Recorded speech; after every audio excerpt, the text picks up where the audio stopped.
আছি সবাই? আশা করি সবাই অনেক অনেক বেশি ভালো আছি। সো আবারও আমরা হচ্ছে আউটিংয়ে বের হচ্ছি না my big sister, the most beautiful lady my eye. Oh my god. So আমাদের সাথে থাকেন। আজকে আমরা হচ্ছে কাজ এবং কিছু ঘোরাফেরা। সো আশা করবো আমাদের সাথে থাকেন। ঘোরাফেরাটা তো আমাদের যে কিছু কিছু যে ছোটো ছোটো কাজ আছে ওই কাজগুলো আমাদের করবো, কারণ আমি লং টাইম অসুস্থ ছিলাম, আমার কিছু কিছু কাজ রয়ে গেছে। আবার এখানে ওরও কিছু কাজ রয়ে গেছে, আমার জন্য বের দিতে পারে না, কারণ আমার সাথে ছাড়া বের হয় না। এই হচ্ছে কথা। আর আপনারা তো সবাই জানেন যে স্বপ্নাকে ছাড়া আমি কোথাও কারোর সাথে কোনোদিন বের হবো না। ভবিষ্যতে তো জানি না।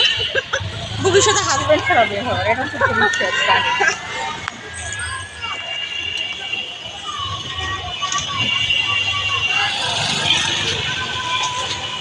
তো ঠিক আছে, দেখতে থাকুন সব পুরোটা ভিডিও, একটু স্কিপ করবেন না। আর আমরা পুরোটা ভিডিও করবো। পুরোটা খুব আমার হাতে নিয়ে গেছে। আমি করবো, আমি নিজে রাস্তাটা করবো। আমি ঠিক আছে, ওকে মিডিয়া আবার করবো, কারণ এখানে একটু গেম আছে, আমরা এখন হ্যাঁ আমরা একটু সামনে দিয়ে আবার ওকে টাটা।